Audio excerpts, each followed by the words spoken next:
The sun rose over Centauri Prime's crystalline spires, just as it had every day for the past 15 years, since humanity established its most ambitious colony. Commander Rebecca Torres stood at the observation deck of the Colonial Administration Building, watching the early morning light paint the towering structures in shades of amber and gold. The colony was humanity's crowning achievement, a testament to their rapid advancement and peaceful expansion into the stars. Or so the Crachnid Empire believed. Torres touched the neural implant at the base of her skull, accessing the quantum-encrypted feed that only a handful of humans could see. Beneath the gleaming surface of their seemingly primitive colony, a vast network of military installations lay dormant, waiting.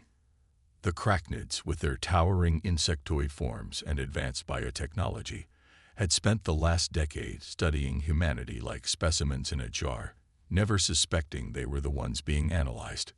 "Commander, we have movement at the outer marker." Lieutenant Sarah Chen's voice came through Torres's neural link. 3 Crachnid vessels just dropped out of hyperspace, designated diplomatic vessels. Torres's lips tightened. The Crachnids never sent 3 diplomatic ships at once. Status of Project Shadowfall. All systems nominal. The quantum arrays are masked and ready. They still have no idea what's beneath their feet. For 15 years, humanity had played the role of the eager student, accepting the Crachnids' guidance with apparent gratitude. Every piece of technology they shared was carefully studied, reverse-engineered, and improved upon in secret facilities scattered throughout the solar system. The Crachnids believed they were shepherding a promising young species. In reality, they were giving their weapons to a potential enemy. The first explosion took everyone by surprise. A brilliant flash of light erupted from the colony's eastern sector, followed by the deep rumble of secondary detonations. Torres watched in horror as the crystalline spires began to crumble, their elegant forms shattering like glass in a storm. Multiple hostile signatures detected. Chen's voice was sharp with urgency. "They're not diplomatic vessels. They're warships with active weapon signatures." The diplomatic IDs were spoofed. Torres's training took over. "Initiate Protocol Omega. Get all civilians to the shelters."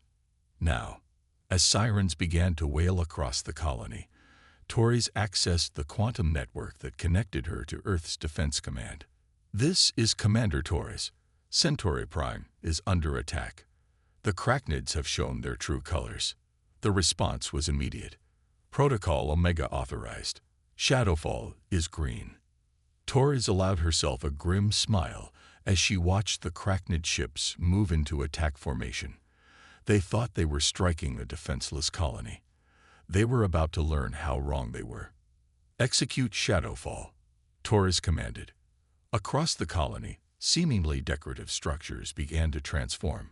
What appeared to be public fountains revealed themselves as plasma cannon emplacements. Recreational parks split open to launch swarms of quantum-guided missiles. The very ground seemed to come alive as defense systems that had lain dormant for over a decade activated in perfect synchronization.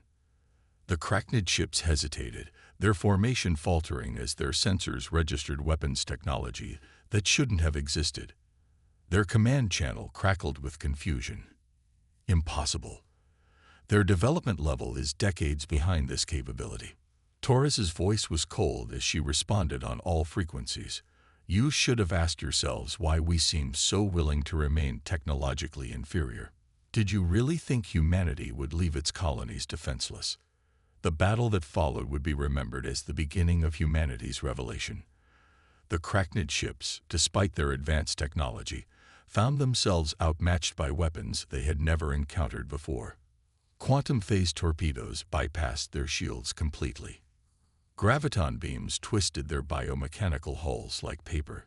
Each weapon represented years of careful study and improvement upon the very technology the Crachnids had arrogantly shared.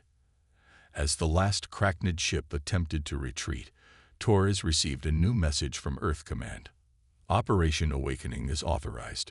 Show them what humanity can really do." Deep beneath the colony's surface, in chambers unknown to their attackers, humanity's true technological achievements waited. Quantum computers more advanced than anything the Cracknids had ever seen processed battle data in real time. Automated factories began producing weapons and ships that would make their enemies' technology look primitive by comparison. Torres watched as the final Cracknid vessel disappeared into hyperspace, no doubt racing to warn their empire of humanity's deception. But it was too late. Across human space, hidden facilities were awakening. Ships that had masqueraded as simple freighters and transports revealed their true nature. The greatest military force humanity had ever created was stirring to life. "Send word to all colonies," Torres commanded. "The time for hiding is over. Execute Operation Awakening." As she stood in the ruins of what the Cracknids thought was humanity's greatest achievement, Torres knew that the real war was just beginning. They had struck at what they believed was a defenseless colony. In doing so, they had awakened a giant that had spent 15 years preparing for this very moment. The deception was over. Now, the galaxy would learn why it was dangerous to underestimate humanity. Admiral Marcus Jung stood in the heart of Phoenix Base, 3 kilometers beneath the Martian surface, watching as holographic displays showed the burning aftermath of the Cracknid attack on Centauri Prime. Around him, the command center hummed with activity as humanity's greatest secret began to unfold. "Status report on the awakening sequence," he commanded, his voice steady despite the weight of the moment. Colonel Diana Patel, his second in command, brought up a new holographic overlay. "Phoenix facilities across the solar system are reporting ready status. The Kuiper Belt shipyards are beginning mass production. The Jupiter defense grid is online. The Venus gravity manipulation array is powered and tracking Cracknid fleet movements." Jung nodded, remembering the decades of preparation that had led to this moment. While humanity played the role of an eager but technologically inferior species, they had been building, learning, preparing.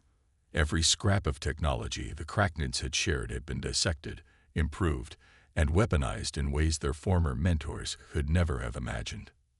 "Message from Centauri Prime," announced Lieutenant James Chen. "Commander Torres reports their quantum beacon is active. The Cracknids are responding exactly as predicted." The holographic display shifted to show hundreds of Cracknid warships converging on Centauri Prime. They believed they were moving to crush a rebellion, to punish an upstart species that had somehow acquired a few advanced weapons. They had no idea they were falling into a trap 15 years in the making. "Begin Phase 2, Jung ordered. "Deploy the Phoenix fleet." Throughout the solar system, hidden installations stirred to life. In the asteroid belt, entire rocks split apart to reveal sophisticated construction facilities. Beneath the ice of Europa, quantum forges that had been running at full capacity for a decade activated their final sequences. From the dark side of Mercury, ships that redefined the possibilities of space warfare emerged from their long slumber. The Phoenix fleet was humanity's masterpiece. Every vessel incorporated technology reverse-engineered from Cracknid designs, enhanced by human innovation and ingenuity. Where the Cracknids relied on biological computing, humanity had developed quantum AI cores that could process battle information in microseconds. Where they used standard energy shields, human ships employed phase-shifted barrier fields that could adapt to any weapon signature. "Admiral," Colonel Patel called out, "the Cracknid fleet has engaged at Centauri Prime. Commander Torres is executing the Helios Protocol." Jung watched as the trap was sprung. The seemingly vulnerable colony unleashed its full defensive capabilities, but this time it was merely the beginning.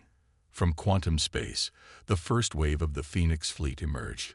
Sleek, dark vessels that seemed to absorb light itself, they moved with impossible grace and precision. The Cracknid command channels erupted with confusion and fear as their sensors detected weapons and defensive systems that shouldn't have existed. Their biological ships, impressive as they were, found themselves outmaneuvered and outgunned by vessels that represented the true pinnacle of human military technology. "Send the signal to all colonial outposts," Jung commanded. "Operation Phoenix is now active across all sectors." Throughout human space, Hidden facilities began to reveal themselves. What the Cracknids had dismissed as primitive mining operations transformed into forward military bases. Research stations unveiled weapon systems that redefined the laws of physics. Every human settlement, every outpost, every seemingly innocent installation had been part of an elaborate deception. "Sir," Lieutenant Chen reported, "we're detecting massive Cracknid fleet movements. They're mobilizing their entire military force." Zhang allowed himself a small smile. "Good. That means they're finally taking us seriously. Deploy the quantum entanglement network." This was humanity's true advantage. While the Cracknids relied on conventional faster-than-light communications, humanity had developed a network of quantum-entangled relays that allowed instantaneous coordination across vast distances. Every human ship and base could act in perfect synchronization, executing complex battle plans faster than their enemies could react. "Phoenix Fleet reporting full deployment," Colonel Patil announced. "All ships are in position and awaiting your command." Zhang took a moment to study the tactical display. Across human space, thousands of ships were moving into carefully planned positions. Each vessel represented years of secret development, each crew member trained in technologies the Cracknids didn't know existed. "Send this message to all Phoenix commands," Zhang ordered. "The time for hiding is over. For 15 years, we've prepared for this moment. The Cracknids thought they were guiding our development, but they were actually giving us the tools for their own defeat. Now, we show them humanity's true strength." As the message went out, Zhang watched the tactical displays light up with confirmation signals. From Mars to the outer colonies, humanity's hidden strength was revealing itself. The Phoenix fleet moved with purpose, executing battle plans that had been refined over years of secret simulations. The Cracknids had struck first, believing they were attacking a vulnerable species.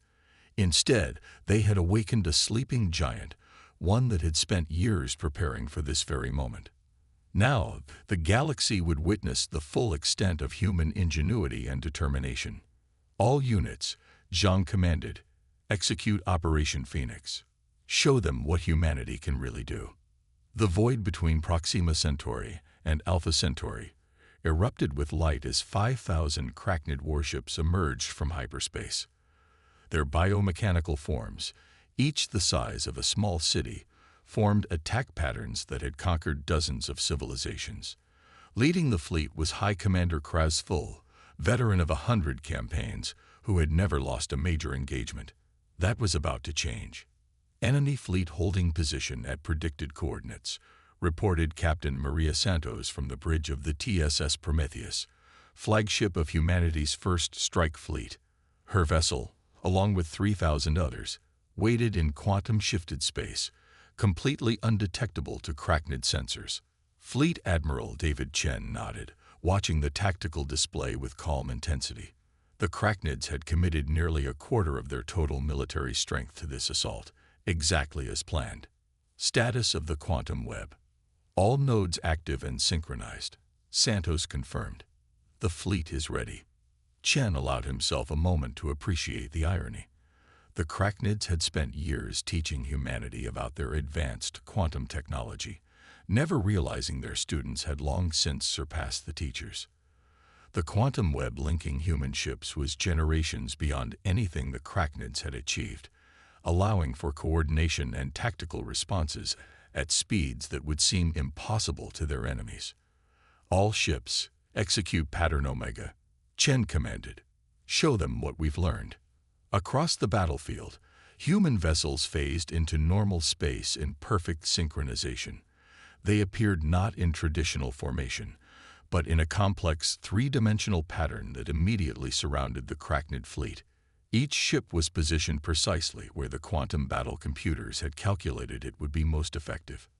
The Cracknid response was immediate but predictable. Their biological ships attempted to reform into defensive configurations, their weapons charging with visible energy.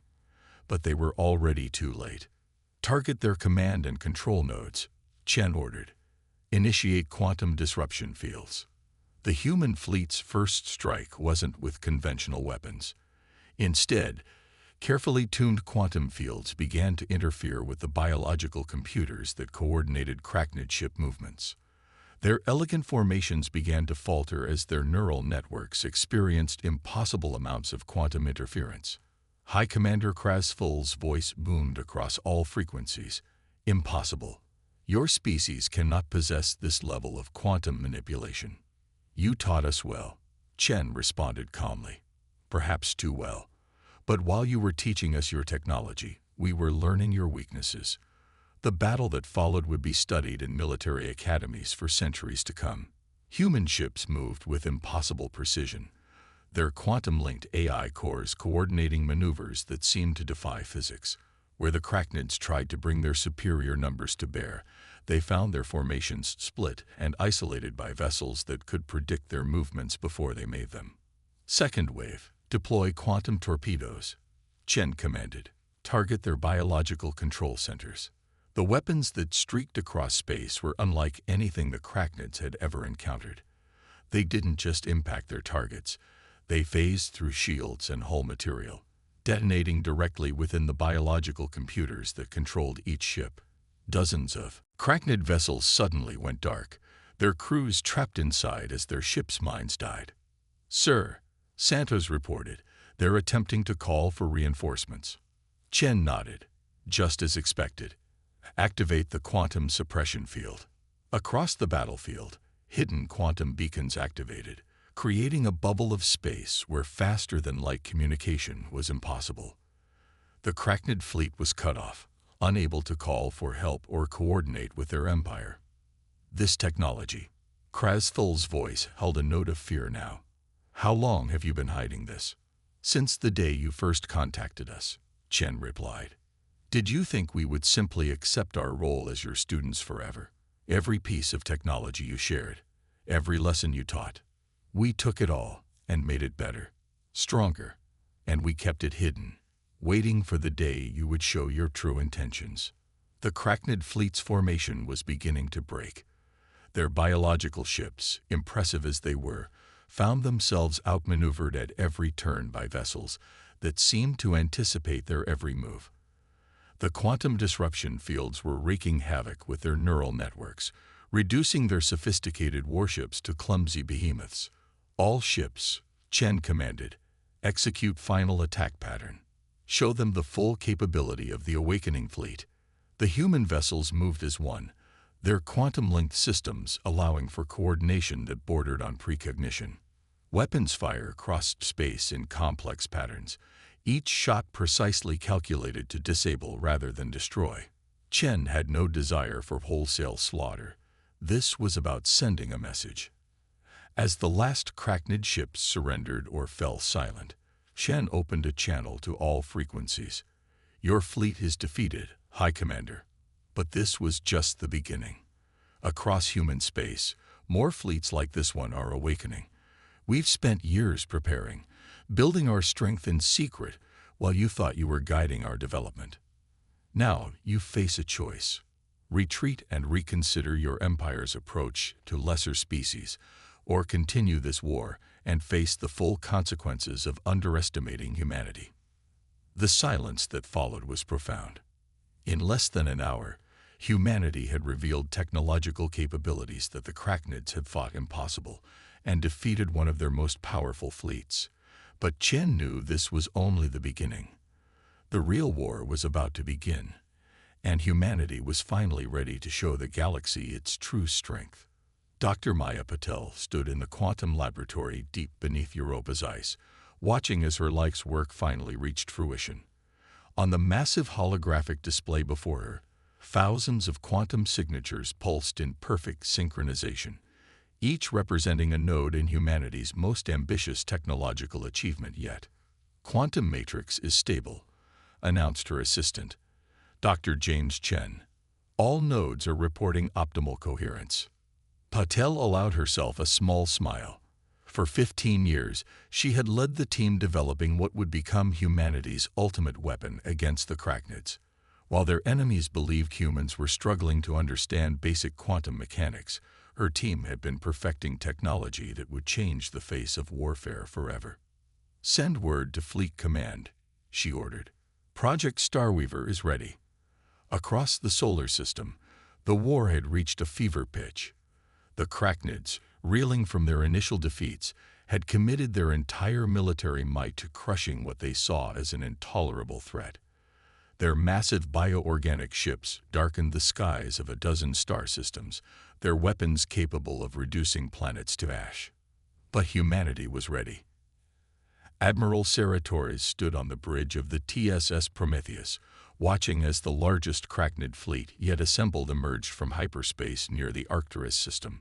Their ships numbered in the tens of thousands, a force meant to overwhelm through sheer numbers what they couldn't defeat through technology.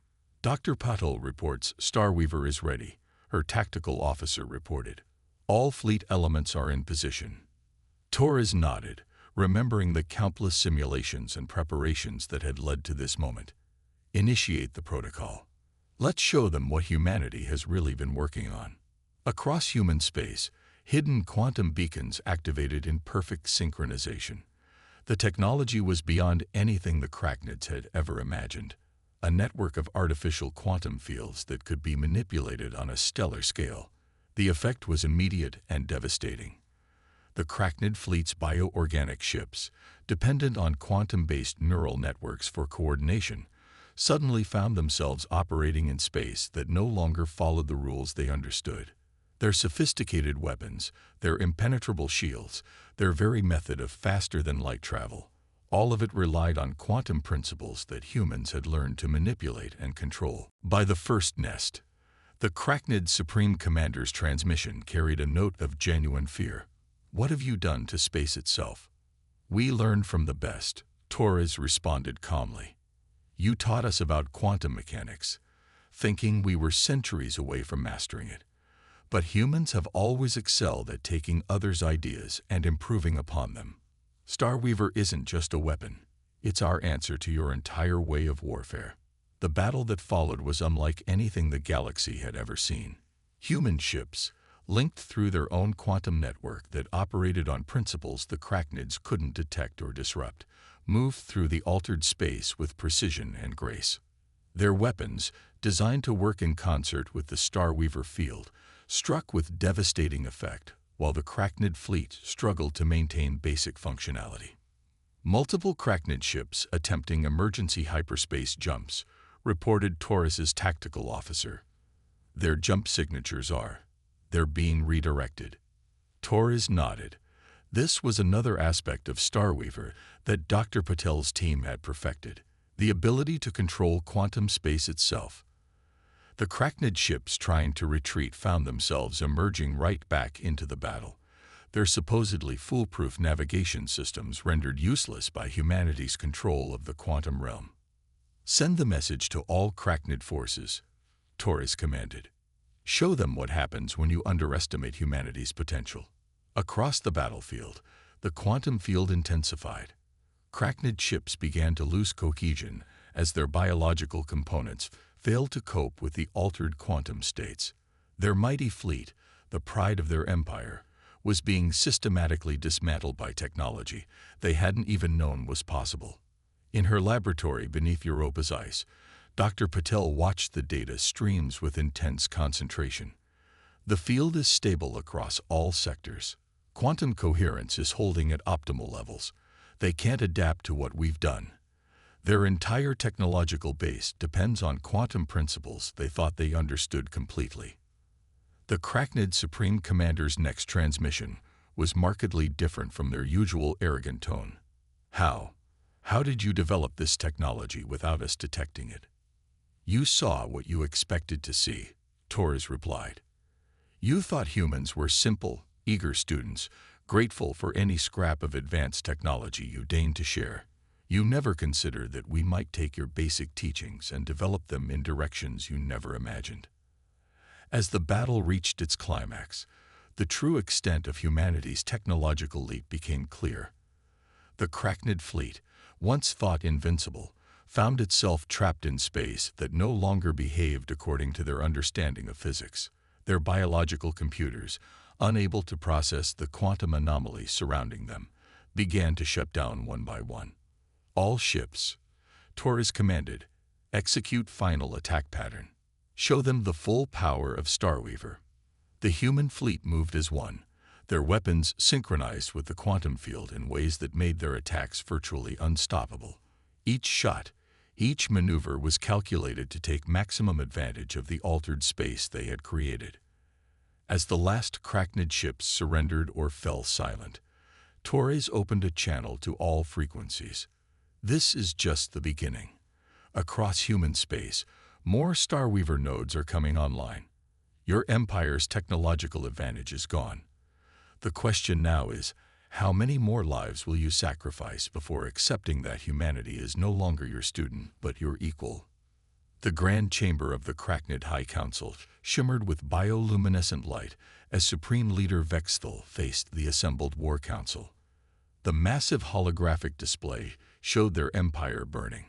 Dozens of systems where their once mighty fleets had been systematically dismantled by human technology they barely understood. The humans have activated Starweaver nodes in 17 more systems, reported Fleet Commander Zarkun, his chitinous armor dulled with battle damage. Our remaining forces cannot operate effectively within the altered quantum fields. We have lost control of the Galactic arm.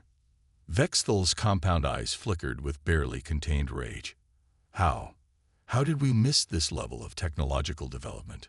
We monitored their progress for 15 years. In Earth's combined fleet headquarters beneath the Martian surface, Admiral Sarah Torres and Dr. Maya Patel watched the same strategic display from humanity's perspective. The quantum network they had spent years building now spanned a significant portion of the galaxy, creating zones where human technology reigned supreme while Crachnid systems faltered. The Crachnid home fleet is mobilizing, reported Captain Chen. Long-range quantum sensors detect over 50,000 vessels moving toward their empire's core systems. They're consolidating their remaining forces for a final stand. Torres exchanged glances with Patel.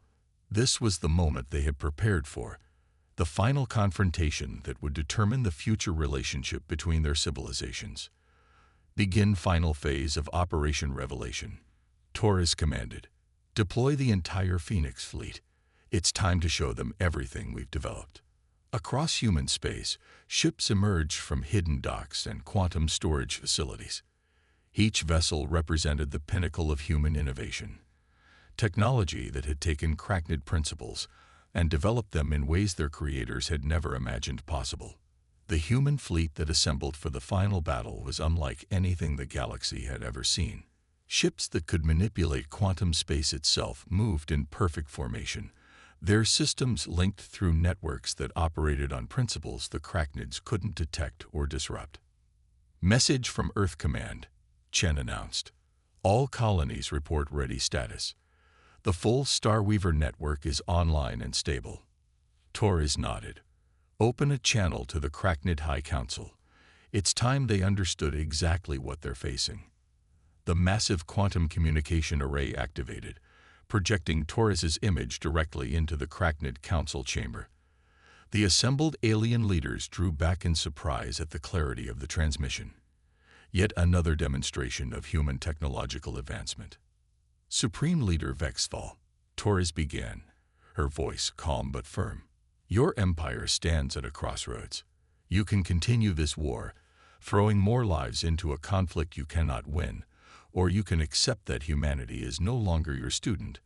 We are your equal, and perhaps in some ways, your superior.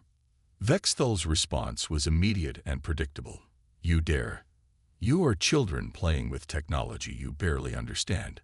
We will crush this rebellion and remind you of your proper place in the galaxy. No, Torres replied simply.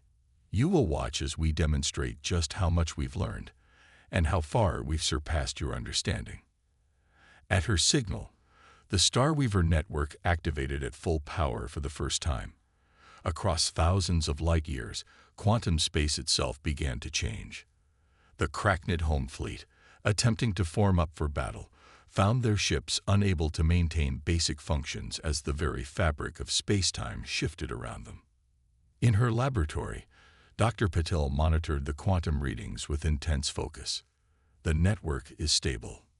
All nodes are performing exactly as designed. Their entire empire is now within our quantum envelope. The Krachnid council chamber erupted in chaos as reports flooded in. Their mighty warships, the pride of their empire, were being reduced to drifting hulks by forces they couldn't even detect. Their sophisticated biocomputers, unable to process the altered quantum states, began shutting down across their entire sphere of influence. This is impossible. Vexthal rage. No species could advance this quickly. That was your first mistake, Torres replied. You underestimated human potential. You saw what you expected to see. A young, primitive species eager to learn. You never considered that we might take your basic principles and develop them in ways you never imagined. The human fleet moved through the altered space with practiced ease, their weapons synchronized with the quantum fields in ways that made their attacks virtually unstoppable. Each shot, each maneuver was calculated to demonstrate complete technological superiority without causing unnecessary loss of life. Your empire now faces a choice, Torres continued. We have the power to shut down your entire civilization, to render your technology useless, and reduce you to a pre-space age society. But that is not our way. Unlike you, we believe in genuine cooperation between species. She paused, letting the implications sink in. We offer peace, not as subordinates, but as equals. Your empire can continue to exist, but the days of treating other species as inferior are over. Humanity stands ready to share our advancements, to work together for the betterment of all species in the galaxy. The silence that followed was profound. The Krachnid leaders, faced with irrefutable proof of their technological inferiority, were forced to confront the consequences of their arrogance. Finally, Vexthal spoke, his voice carrying a note of resignation and perhaps respect. We will consider your terms. As the quantum transmission ended, Torres turned to her crew. Stand down from combat alert. Maintain Starweaver fields at current levels until negotiations are complete. Dr. Potil approached her, a slight smile on her face. They still don't understand, do they? Even now, they think this was just about technology. Torres nodded. No, they don't. They never realized that humanity's greatest strength wasn't our ability to advance technology. It was our ability to imagine possibilities they never considered, to take their knowledge and transform it into something entirely new. As the human fleet maintained its vigilant watch over the Krachnid Empire, the galaxy stood at the dawn of a new era. Humanity had proven not just their technological prowess, but their capacity for innovation, adaptation, and strategic thinking. The lesson was clear: underestimate humans at your own peril.